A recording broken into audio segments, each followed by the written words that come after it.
I slid into the garage just as dusk was settling, headlights cutting through the California heat. My hand froze on the door latch when I saw her BMW X5, parked at that odd angle, one tire almost flat. My chest went tight, muscles coiling like springs. I knew exactly whose car it was, the brand new Audi Q8 I bought her 6 months ago. My pulse thumped as I set my toolbox down and stepped onto the concrete. I wasn't sure yet whether I'd found the final smoke to confirm what my gut had whispered for weeks, or just another coincidence. But in that instant, seeing her car limp in the driveway was the catalyst. The moment that turned every quiet evening, every dollar I'd spent, every spare hour at the office into rubble. I realized I was standing on the edge of everything that used to be my life. The gift that changed everything. 2 years earlier, I'd been flush. 41, 10 years into a solid marriage, making 6 figures as an IT manager at a tech firm. My wife, Claire, 37, was in marketing for a mid-sized startup. We never wanted kids. We traveled, invested wisely, lived under one roof in Cupertino that had appreciated until mortgage calculators made me smile. Money was good. We were both pragmatic. Dinner at a modest steakhouse once a month, weekends surfing at Santa Cruz or hiking in the Sierras, stock portfolios balanced for growth plus a 6-month emergency cushion in cash. Life was steady. When wage growth finally bottomed out and I got a promotion, my bonus check hit 6 figures. I thought, let's treat her. She'd been eyeing an Audi Q8 for ages, posting photos of it on Instagram under Dream Car. One Saturday, I surprised her at brunch. I want you to drive something that feels like you're on a cloud. When she walked out to see that black Q8 shining under the garage lights, eyes misting, grin splitting her face, I felt a rush. My chest tightened, but it was excitement, pride. I can give her this. She threw her arms around me, kissed my cheek, whispered, "You're the best." And all I felt was locked in. I told myself it was the right move, showing I was committed, provide a role intact, partner in life's good and bad. First warning flags. The moment the check engine light flickered a month later, I should have paid closer attention. I was leaving for an early morning meeting at 6 a.m., my routine, coffee from the Keurig, 1% almond milk, no sugar, preset to kick on at 5:50, when she said, "The Q8 gave me a check engine warning." I tasted metal in my mouth, frustration. I thought, a new Audi? Already? My voice clipped. "Take it to the dealership. It's under warranty."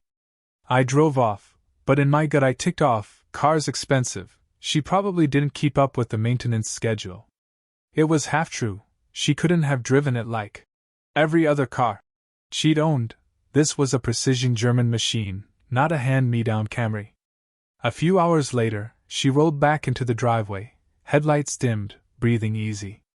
"Dealership fixed it under warranty, nothing serious," she said, hugging me as if nothing had changed. But I noticed she avoided my eyes by a half-second. I shrugged it off, probably relieved, I told myself. I didn't ask more. Still, my chest buzzed like static. Something felt off. Rim scratch and that first mechanic. 2 months in, the Q8's left rim had a nasty scrape, curb rash I saw when she pulled into the garage one evening at 7:45. The scrape was long, silver metal showing under black paint, deep enough to look ugly in the headlights. She sighed, pacing in front of the car. "I parked too close. I'll take it to the dealer, but they'll charge me thousands to replace that rim." I tightened my jaw. "Let me talk to that mechanic you mentioned," I said. She hesitated, first sign that I caught something I shouldn't have, but eventually handed me the name, some kid named Jake, who worked in a small lot off De Anza. I thought, fine, maybe she can get a deal. I told her, "Check with me before paying him. If it's shady, we'll handle it properly." Next day, she drove off in the Q8 without a word. I reminded myself to chill, but my gut clenched. That mechanic's name stuck in my head. Why wouldn't she just deal with Audi? But I didn't press her.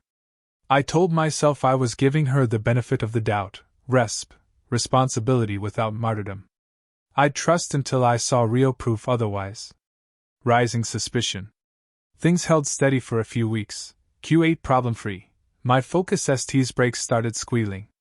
One Wednesday afternoon, I was halfway across town when I dialed her. "Hey, I need a mechanic. Q8 guy's name?" She stammered, voice fluttering like a broken record.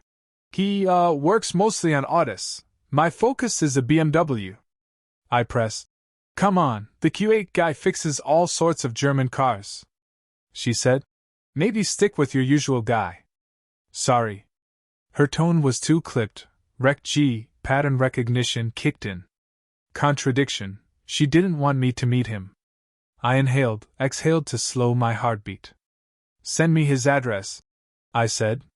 She sighed, then texted. I hung up, engine ticking as I gunned it to his shop. His place was a nondescript bay on Stevens Canyon Road, 2 other cars in the lot. I walked in, 3 guys in t-shirts playing cards. The young mechanic with grease palms, Jake, 24, bad boy haircut, stood up. He gave me a nod. I asked about my Focus's soft brakes.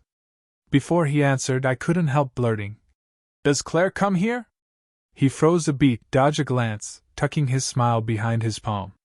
"Bingo." He lied. "She's a good customer. Came last week for an oil change." My head pitched forward. Last week?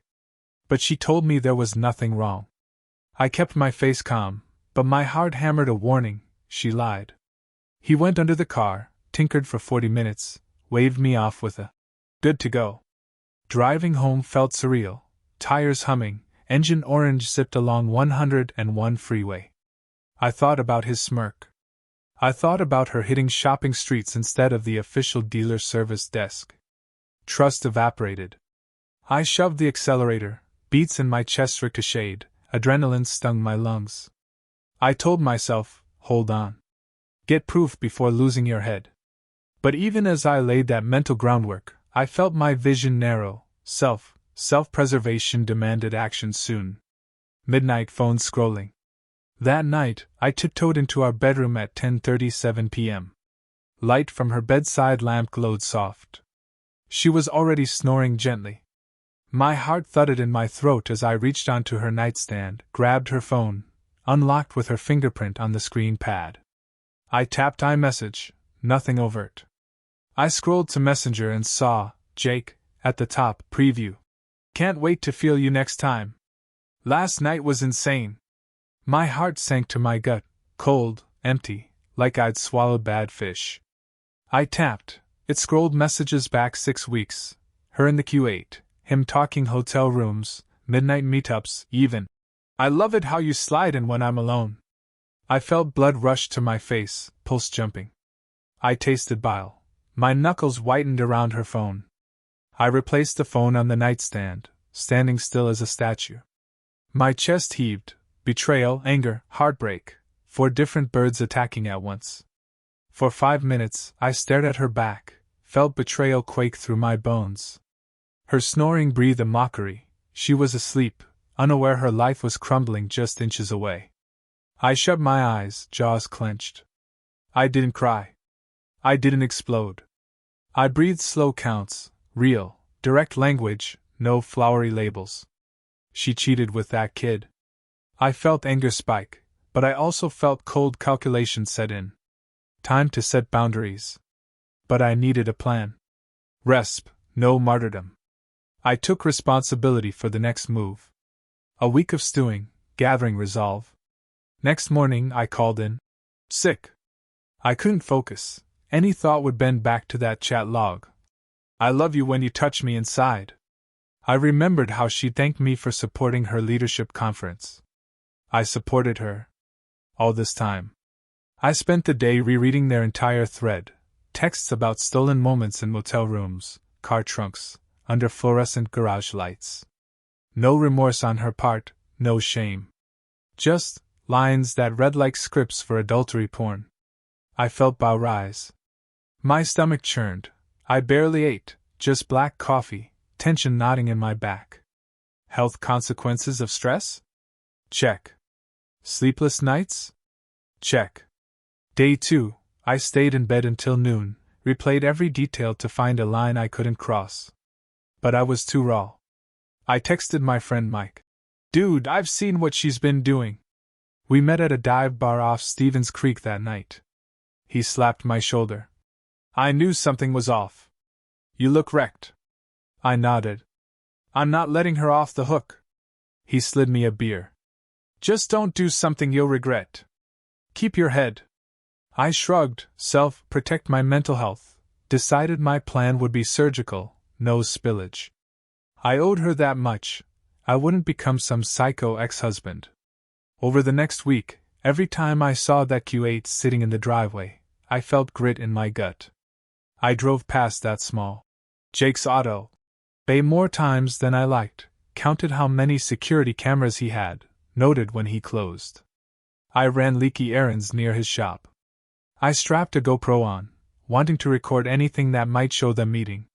But they were careful, no obvious rendezvous. I recognized the pattern. They met only late at night or early Sunday mornings. RCG again. Sabotage decision under pressure. By day 8, I had enough. Every breath felt ragged, every night sleepless. CLAR, emotional distance told me logic must override guilt. In a rational voice I told myself, she chose him. I'm done being the victim. Let her face consequences. I planned the sabotage like a tech project, outline objectives, assess risks, deploy measures, monitor outcome. Objective, keep her from that meeting with her boss, Friday.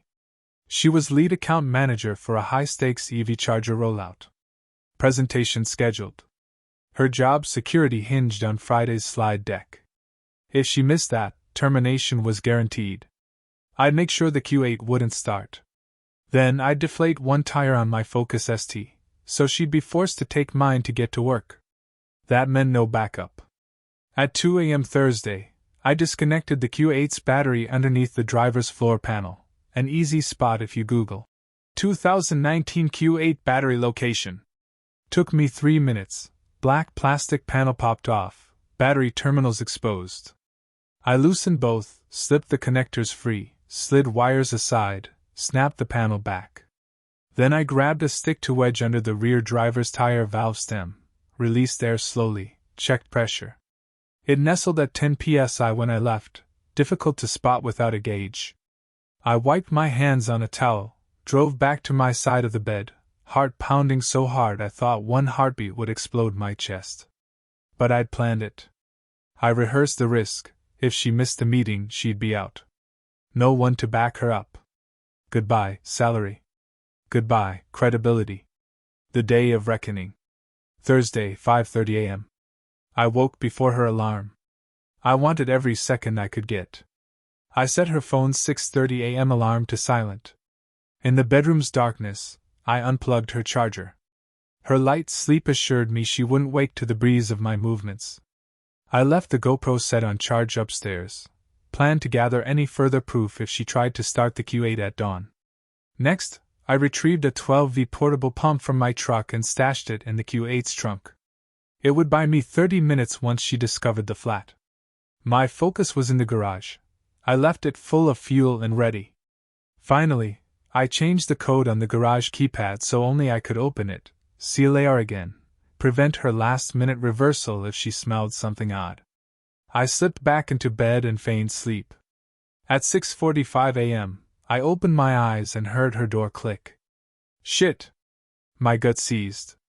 I rolled out, sat up quietly, button-down shirt and slacks already laid out on a chair. I put them on, tightened my belt, laced shoes. I paused, felt my heart tug at my ribs, sweat prickling my scalp.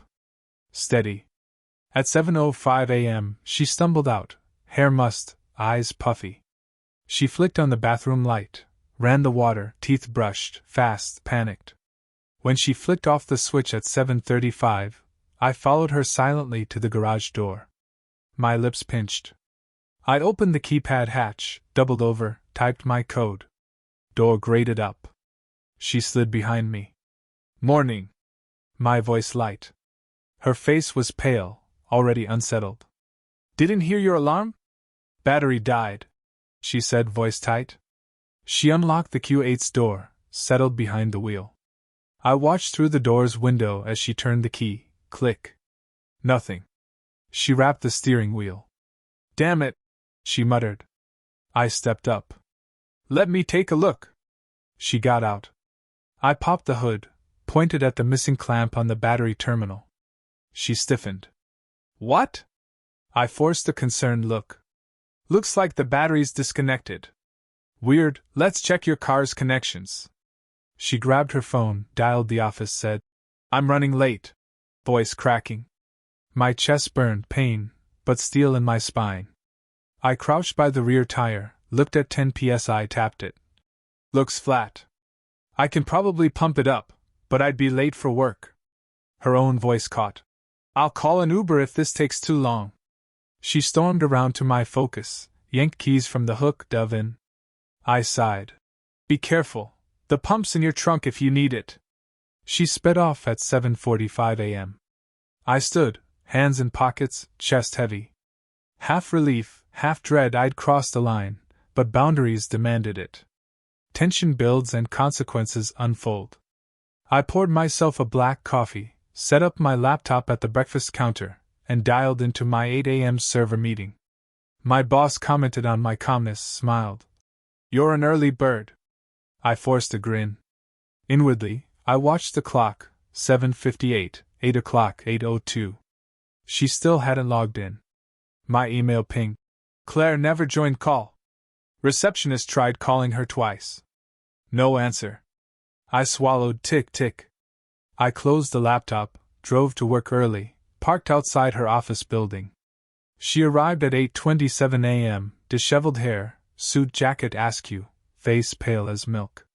She jogged up to the glass doors, her phone shoved to her ear. They fired me. She shouted into the receiver as I watched through tinted windows. Her voice cracked. Yes, I know I'm late, but it's the flat. Yes, I'll come up. She hung up, shoulders slumped, chest heaving. I felt a squeeze in my chest, guilt and a flicker of triumph, anesthesia for what I'd done. Inside, she strode to the reception desk.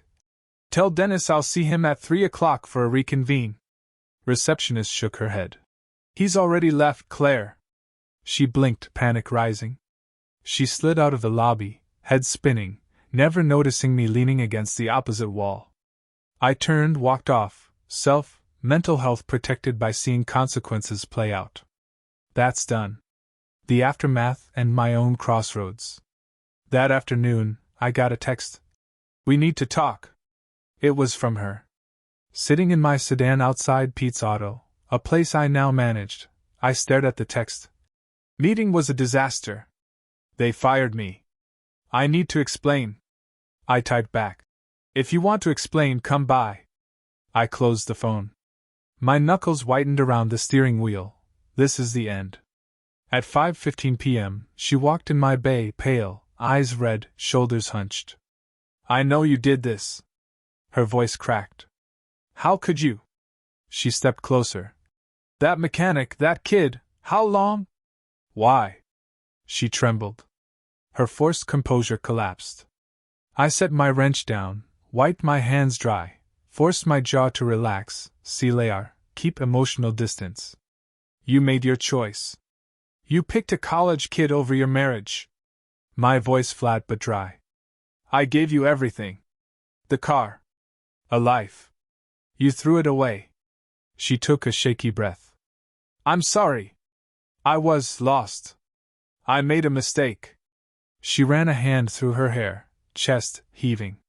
Her words felt cheap, dishonest. I stepped back, direct boundary. Don't sorry me. You slept with him twice, said you'd do it again. I pulled out her phone, we had those screenshots. You enjoyed being looked at. My chest burned, real, no sugarcoating. I put up with your lies for too long. She sank onto a stool at the parts counter, head in her hands, crying quietly. I exhaled, then reached into my pocket, pulled out a thick envelope. Divorce papers. You'll sign here, here, and here. I'll have your half of the assets appraised. I handed it over. She looked up, eyes wide, pleading. You can't do this, please. I snapped the elevator on overhead. I already did. I turned, walked away, preserving my dignity. clean up and moving forward. A week later, the house was split. I took the Focus, she took the Q8. I changed the locks, set mail forwarding on her address. I rerouted finances to accounts she didn't have access to, financial responsibility, protect assets, no entitlements. She found out through her lawyer. I refused spousal support because she'd ruined her own job. CA law said a bit of alimony was possible, but I insisted we were each responsible for the choices we made. My lawyer said, strong case, she undermined her own livelihood. In the weeks after, I moved into a one-bedroom condo 2 blocks from my garage, smaller, but mine. I set up therapy appointments to sort out stress, sleep disruption, tension headaches, chest tightness, need to clear the scar tissue. I joined a weekend basketball pickup group at the YMCA. Male friendship dynamics kept me from sinking back into old patterns. I felt better hitting free throws, talking with guys who nodded at. Yeah, I've been there. I filed my 2023 taxes solo, half the house sale, no joint deductions. I set up a retirement account purely in my name, protect my future. I sold her wedding band on eBay a month later, got a tidy sum that went to my investment account. Every morning at 5:45, I head to the gym, bench press to release leftover tension, eat a protein shake, work from home at 8 o'clock with calm focus. Professional life rebounded. My team at the firm noted my renewed energy. You seem sharper. I nodded, I feel sharper. Natural consequences and clarity. Claire's best friends in the marketing department drifted away. Her social clique realized she'd burned a decade of trust for a fling. The startup that hired her once welcomed her back, but when they saw her performance ghosted, they said, not a fit. Her LinkedIn profile now listed, seeking new opportunities. Nothing else. Professional reputation? Damaged. Social circle? Fractured. She paid rent but sank into debt paying for therapy and Uber rides. Banks flagged her as high risk after her Q8 lease defaulted. Every consequence was natural, not fueled by further revenge. My manipulation had been the match. The resulting fire was self-inflicted on her choices. Lessons learned and trust recalibrated. I trust less quickly now, no more. She wouldn't, she loves me. I remind myself, actions over words. I appraise intentions with calm logic, not blind faith. I keep spreadsheets of every shared expense in any new relationship. Financial responsibility, again. I'm not cynical, just precise. I've learned that loyalty isn't blind, it's earned through consistent, respectful action. If a partner's word drifts from their deed, I see the pattern early, RCG, pattern recognition. Looking ahead. At 42, I'm single, building equity in my condo, equity in my mind. No kids to worry about, but strong boundaries. Let me meet someone who respects my time, my assets, my trust. I spend weekends coaching Little League Baseball, provider/protector role in a healthy way, teaching 10-year-olds to swing the bat with confidence. My heart still flinches at Audi in a conversation, but I breathe through it. That's the past. I keep my calendar open for travel. Yosemite next month, road trip up the Pacific Coast Highway in October. I'm seeing a woman a few years younger, Laura, someone I met in the basketball league. She's straightforward, texts she'll be 30 minutes late, calls if stuck in traffic. Resp, boundaries without martyrdom. I swipe left on any sign that hints at half-truths. If I sense hesitation or drama, I pull back quickly, SCLF preservation. So far she's been consistent, coffee last Saturday, sushi tonight. No flinching when I bring up my past. I'm learning to appreciate calm routines, 5 a.m. gym, then quiet breakfast, then 8 hours at the server farm solving data center outages. Nights I write in a notebook, CLAR, gain perspective, see which beliefs are mine, not programmed. I list signs I'll leave this relationship. In the front pages, amusing but true. No more late-night rendezvous, no secret phone scrolling, no battery disconnections. Epilogue, victory in self-respect. So here I am, a man who refused to be a doormat, who balanced anger with patience, who watched his world fold and rebuilt it from the ground. I didn't cheat back, that would have been noise. I gave no lectures, no begging. I saw the betrayal, I planned carefully, I acted decisively, and I moved on. In losing her, I found clarity. Loyalty is a two-way street. I protect my time, my wallet, my mental health. If Claire ever sees me again, she'll see a man who kept his dignity. No pity in my eyes, just a steady gaze, a good luck nod.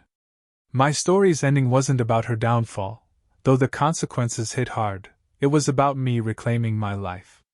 And today, as the sun sets over the Santa Cruz hills, I know I made the right choice. I chose self-respect over betrayal. And that's how you turn heartbreak into a blueprint for a better future.